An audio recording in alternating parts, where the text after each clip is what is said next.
ನಮಸ್ತೆ TV 20 news Kannada ವಾಹಿನಿಗೆ ಸ್ವಾಗತ. ರಾಜ್ಯದ 4 ಸಾರಿಗೆ ನಿಗಮಗಳ ನೌಕರರ ವೇತನ ಪರಿಷ್ಕರಣೆ ಮಾಡುವುದು ಸೇರಿ ಅನೇಕ ಬೇಡಿಕೆಗಳನ್ನು ಈಡೇರಿಸಬೇಕು ಅಂತ ಒತ್ತಾಯಿಸಿ ಡಿಸೆಂಬರ್ 31ರಂದು ರಾಜ್ಯದಾದ್ಯಂತ ಸಾರಿಗೆ ಬಸ್ಗಳನ್ನು ಬಂದ್ ಮಾಡಿ ಅನಿರ್ದಿಷ್ಟಾವಧಿ ಮುಷ್ಕರ ನಡೆಸಲಾಗಿದೆ ಅಂತ ರಾಜ್ಯ ಸಾರಿಗೆ ನಿಗಮಗಳ ಕಾರ್ಮಿಕ ಸಂಘಟನೆಗಳ ಜಂಟಿ ಕ್ರಿಯಾ ಸಮಿತಿ ಅಧ್ಯಕ್ಷ ದೇವೇಂದ್ರಪ್ಪ ಮ್ಯಾಗೇರಿ ತಿಳಿಸಿದ್ದಾರೆ. ಈಗಾಗಲೇ ಹಿಂದಿನ ವೇತನ 38 ತಿಂಗಳ ಬಾಕಿ ಹಣ ಕೂಡ ಬಂದಿಲ್ಲ. ಹೀಗಾಗಿ ಅಂದು ಎಲ್ಲ ಸಾರಿಗೆ ನೌಕರರು ಅನಿರ್ದಿಷ್ಟಾವಧಿ ಮುಷ್ಕರದಲ್ಲಿ ಪಾಲ್ಗೊಳ್ಳಲಿದ್ದಾರೆ. ಕೂಡಲೇ ಸರ್ಕಾರ ತಮ್ಮ ಅನೇಕ ಬೇಡಿಕೆಗಳನ್ನು ಈಡೇರಿಸಬೇಕು ಅಂತ ಒತ್ತಾಯಿಸಿದ್ರು. 2023 ಡಿಸೆಂಬರ್ 31ರ ಮೂಲ ವೇತನದ ಪ್ರಕಾರ ಶೇಕಡ 25ರಷ್ಟು ಹೆಚ್ಚಳ ಮಾಡಿ 2024 ಜನವರಿ 1ರಿಂದ ವೇತನ ಶ್ರೇಣಿಯನ್ನು ಸಿದ್ಧಪಡಿಸತಕ್ಕದ್ದು. 2020 ಜನವರಿ 1ರಿಂದ ಆಗಿರುವ ಶೇಕಡ 15ರಷ್ಟು ವೇತನದ ಹೆಚ್ಚಳದ 38 ತಿಂಗಳ ಭಾಗ್ಯ ಹಣ ವಿಳಂಬವಿಲ್ಲದೆ ವರ್ತಿಸಬೇಕು. ಶಕ್ತಿ ಯೋಜನೆಯ ಸಂಪೂರ್ಣ ಅನುದಾನವನ್ನ ರಾಜ್ಯದ 4 ಸಾರಿಗೆ ನಿಗಮಗಳಿಗೆ ಪಾವತಿ ಮಾಡಬೇಕು ಅಂತ ಹೇಳಿದ್ದಾರೆ.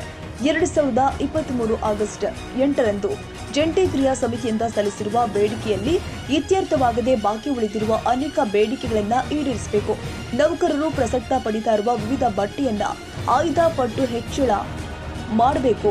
ವೇದಿಕೆ ಸೌಲಭ್ಯ ಕಲ್ಪಿಸಬೇಕು. ಎಲ್ಲ ನೌಕರಿಗೂ ಪ್ರತಿ ತಿಂಗಳು ಹೊರರೋಗಿ ಚಿಕಿತ್ಸೆ ವೆಚ್ಚಕ್ಕಾಗಿ 2,000 ಕೊಡಬೇಕು. ಎಲ್ಲ ನೌಕರಿಗೆ ಉಚಿತ ಔಷಧ ಪೂರೈಸಬೇಕು.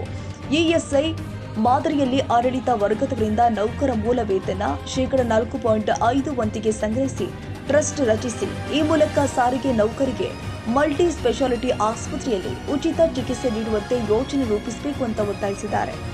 ನಾವು 1/1/2024ರ ವೇತನ ಪರಿಷ್ಕರಣೆ ಮತ್ತು 38 ತಿಂಗಳ ಅರಿಯರ್ಸು ಕೊಡಬೇಕಂತೇಳಿ ಬೆಳಗಾವಿ ಅಧಿವೇಶನ ಚಲ ಒಂದು ಕಾರ್ಯಕ್ರಮದಲ್ಲಿ ನಾವು 31/12/2024 ಮಧ್ಯರಾತ್ರಿಯಿಂದಲೇ ಇಡೀ ಕರ್ನಾಟಕ ರಾಜ್ಯಾದ್ಯಂತ ಬಸ್ ಮುಷ್ಕರವನ್ನು ಹಮ್ಮಿಕೊಂಡಿದ್ದೇವೆ.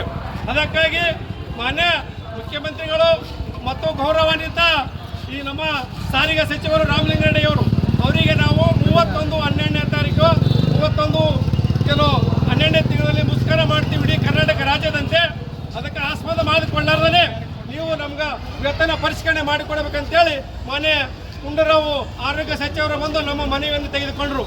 ಆ ಒಂದು ಬೆಳಗಾವಿ ಅಧಿವೇಶನದಲ್ಲಿ ನಾವು ಇಡೀ ಕರ್ನಾಟಕ ರಾಜ್ಯಾದ್ಯಂತ ಮೂಲೆಯಿಂದ ಬಂದು ಎಲ್ಲ ಕಾರ್ಮಿಕರು ಒಗ್ಗೂಡಿ ಅವರಿಗೆ ನಾವು ಮನವಿ ಪತ್ರವನ್ನು ಕೊಟ್ಟಿದ್ದೀವಿ. ಏನಂತಂದ್ರೆ 12 ತಿಂಗಳಲ್ಲಿ 31 ತಾರೀಕು ನಾವು ಮುಷ್ಕರ ಮಾಡ್ತೀವಿ. ಮುಷ್ಕರ ಮಾಡಲಾರ್ದಂಗೆ ನೀವು ನಮಗೆ ಮಾತುಕತೆ ಕರೆದು ನಮ್ಮ 1/1/2024ರ ವೇತನ ಪರಿಷ್ಕರಣೆ ಮಾಡಬೇಕು ಮತ್ತು 32 ತಿಂಗಳ ಅರಿಯರ್ಸ್ ಕೊಡಬೇಕಂತೇಳಿ ನಾವು ಮನವಿ ಪತ್ರ ಕೂಡ ಕೊಟ್ಟಿದ್ದೀವಿ. ಎಲ್ಲ ಮನವಿ ಪತ್ರ ಕೊಟ್ಟರೂ ಕೂಡ ರಾಜ್ಯ ಸರ್ಕಾರ ತನ್ನ ಒಂದು ಮೊಲತೆಯ ಧೋರಣೆಯ ನೀತಿಯನ್ನು ಅನುಸರಿಸ್ತಾ ಇದೆ. ಇಡೀ ನಮ್ಮ ಕರ್ನಾಟಕ ರಾಜ್ಯದಲ್ಲಿ ಎಲ್ಲ ಸರ್ಕಾರಿ ನೌಕರರಿಗೆಲ್ಲ ವೇತನ ಜಾರಿ ಮಾಡಿದರು. ಆದರೆ ಕರ್ನಾಟಕ ಸರ್ಕಾರ ಕೊಟ್ಟಂತ 5 ಗ್ಯಾರಂಟಿಗಳಲ್ಲಿ ಪ್ರಮುಖವಾದಂಥ ಗ್ಯಾರಂಟಿ ಅಂತಂದ್ರೆ ಅದು ಶಕ್ತಿ ಯೋಜನೆ. ಆ ಶಕ್ತಿ ಯೋಜನೆ ಮೊಟ್ಟ ಮೊದಲ ಬಾರಿಗೆ ಕರ್ನಾಟಕದಲ್ಲಿ ಯಶಸ್ವಿ ಮಾಡಿದಂಥ ಒಂದು ಗ್ಯಾರಂಟಿ ಅಂದ್ರೆ ಅದು ಶಕ್ತಿ ಯೋಜನೆ. ಆ ಶಕ್ತಿ ಯೋಜನೆ ಸಿಬ್ಬಂದಿಗಳ ಕೊರತೆಯಿಂದ ಬಸ್ಸುಗಳ ಕೊರತೆಯಿಂದ ನಾವೆಷ್ಟು ಕಷ್ಟಪಟ್ಟು ಸರ್ಕಾರ ಆದೇಶ ಮಾಡಿದಂಥ ಒಂದು ಶಕ್ತಿ ಯೋಜನೆಯನ್ನು ಯಶಸ್ವಿ ಮಾಡಿದ್ದೀವಿ. ಅದಕ್ಕಾಗಿ ಇನ್ನೂ ಕಾಲ ಮಿಂಚಿಲ್ಲ. ರಾಮಲಿಂಗಾರೆಡ್ಡಿ ಅವರಿಗೆ ಮನವಿ ಮಾಡ್ತೀವಿ, ಮಾನ್ಯ ಮುಖ್ಯಮಂತ್ರಿಗಳಿಗೆ ಮನವಿ ಮಾಡ್ತೀವಿ. ನಾವು 31ನೇ ತಾರೀಕು ಮಧ್ಯರಾತ್ರಿಯಿಂದಲೇ ಇಡೀ ಕರ್ನಾಟಕದಂತೆ ಬಸ್ ಮುಷ್ಕರವನ್ನು ನಾವು ಅನಿರ್ದಿಷ್ಟ ಅವಧಿಯವರೆಗೆ ಇಡೀ ನಮ್ಮ ಕರ್ನಾಟಕ ರಾಜ್ಯಕ್ಕೆ ಕರೆ ಕೊಟ್ಟಿದ್ದೀವಿ. ಅದಕ್ಕಾಗಿ ಈ ಶಕ್ತಿ ಯೋಜನೆಯ ಒಂದು ಯಶಸ್ವಿಯನ್ನು ಮಾಡಿದ್ದೀವಿ. ಅವರು ಯಾವುದೇ ಕಾರಣಕ್ಕೂ ನಮ್ಮ ಕರೆದು ಮಾತುಕತೆ ಮಾಡದೆ ವೇತನ ಪರಿಷ್ಕರಣೆ ಮಾಡಿಲ್ಲ ಅಂತಂದ್ರೆ ಏನಾದರೂ ಅಡೆತಡೆಗಳಾದರೆ ಏನಾದರೂ ಕೆಟ್ಟ ಹೆಸರು ಬಂದರೆ ಇದಕ್ಕೆ ನಮ್ಮ ಸಾರಿಗೆ ಸಂಸ್ಥೆ ನಾವು ನೌಕರರಲ್ಲ, ಇದಕ್ಕೆ ನೇರವಾಗಿ ರಾಜ್ಯ ಸರ್ಕಾರ ಹೊಣೆ ಅಂತಕ್ಕಂಥ ಮಾತನ್ನು ಈ ಸಭೆಯಲ್ಲಿ ನಾಳಕ್ಕೆ ಇಷ್ಟಪಡ್ತೀನಿ.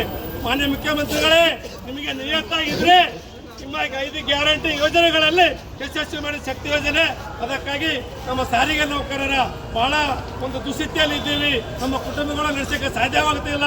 ಅನೇಕ ಸಾರ್ವಜನಿಕರ ಮಧ್ಯೆ ನಾವು ಹೊಡೆದಾಡಿಕೊಂಡು ಜಗಳಾಡಿಕೊಂಡು ನೀವು ಕೊಟ್ಟಂತ ಒಂದು ಗ್ಯಾರಂಟಿ ಯಶಸ್ವಿ ಮಾಡಿದ್ದೀವಿ.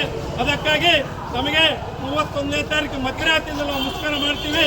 ಅದಕ್ಕೆ ನೀವು ಆಸ್ಪದ ಮಾಡಿಕೊಡದೆ ನಮ್ಮ ಮುಖಂಡರನ್ನು ಕರೆದು ನೀವು ಮಾತುಕತೆ ಮಾಡಿ 38 ತಿಂಗಳ ಹರಿಯರ್ಸ್ ಕೊಡಬೇಕು ಮತ್ತು 1/1/2024ರ ವೇತನ ಪರಿಷ್ಕರಣೆ ಮಾಡಬೇಕು ಮತ್ತು 31% DA ಇದ್ದಂಥದ್ದು ಅದು ನಮಗೆ ಖರ್ಚು ಮಾಡಬೇಕಂತೇಳಿ ಈ ಒಂದು ನಮ್ಮ ಕಾರ್ಮಿಕ ಎಲ್ಲ ಜಂಟಿ ಕ್ರಿಯಾ ಸಮಿತಿಯಿಂದ ಅವರಿಗೆ ನಾವು ಮನವಿ ಮಾಡಿಕೊಳ್ತೀವಿ. ಮನವಿ ಮಾಡಿಕೊಳ್ಳೋದ್ರ ಜೊತೆಗೆ ಒಂದು ಎಚ್ಚರಿಕೆ ಗಂಟೆ ಕೂಡ ಕೊಡ್ತಾ ಇದ್ವಿ ನಾವು. 30ನೇ ತಾರೀಕು ಮಧ್ಯರಾತ್ರಿ ಯಾವ ಜಾಗದಲ್ಲಿ ಇದ್ದೀವಿ ಅದೇ ಜಾಗದಲ್ಲಿ ನಾವು ನಮಸ್ಕಾರ ಮಾಡ್ತೀವಿ. ಅದಕ್ಕಾಗಿ ನೀವು ಎಲ್ಲರೂ ನಾವು ಸಾರ್ವಜನಿಕರಲ್ಲಿ ವಿನಂತಿ ಮಾಡ್ಕೊಂತೀವಿ, ಸಾರ್ವಜನಿಕರು 30ನೇ ತಾರೀಕು ನಾವು ಸ್ಟ್ರೈಕ್ ಮಾಡ್ತೀವಿ. ಅದಕ್ಕಾಗಿ ದಯವಿಟ್ಟು ನೀವು ಕೂಡ ಸಹಕಾರ ಮಾಡಬೇಕು.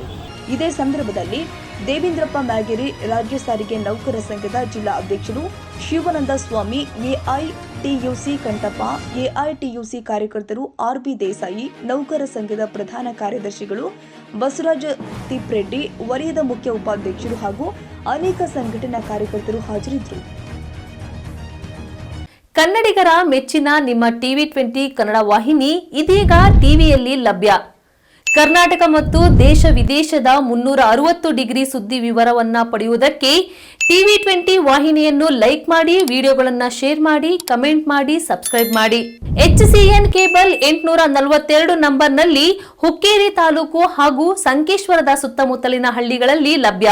PCN ಕೇಬಲ್ 129 ನಂಬರ್ನಲ್ಲಿ ಹಾರುಗೆರೆ ಸುತ್ತಮುತ್ತಲಿನ ಹಳ್ಳಿಗಳಲ್ಲಿ ಲಭ್ಯ. ರಾಯಬಾಗ್ ಡಿಜಿಟಲ್ ಚಾನೆಲ್ ಕೇಬಲ್ 80ನೇ ನಂಬರ್ನಲ್ಲಿ ರಾಯಬಾಗ ತಾಲೂಕಿನ ಸುತ್ತಮುತ್ತಲಿನ ಹಳ್ಳಿಗಳಲ್ಲಿ ಲಭ್ಯ. UDCN ಕೇಬಲ್ ನೆಟ್ವರ್ಕ್ ಉಗಾರ ಸುತ್ತಮುತ್ತಲಿನ ಹಳ್ಳಿಗಳಲ್ಲಿ ನಿಮ್ಮ ಟಿವಿ 20 ಕನ್ನಡ ವಾಹಿನಿಯೂ ಲಭ್ಯ.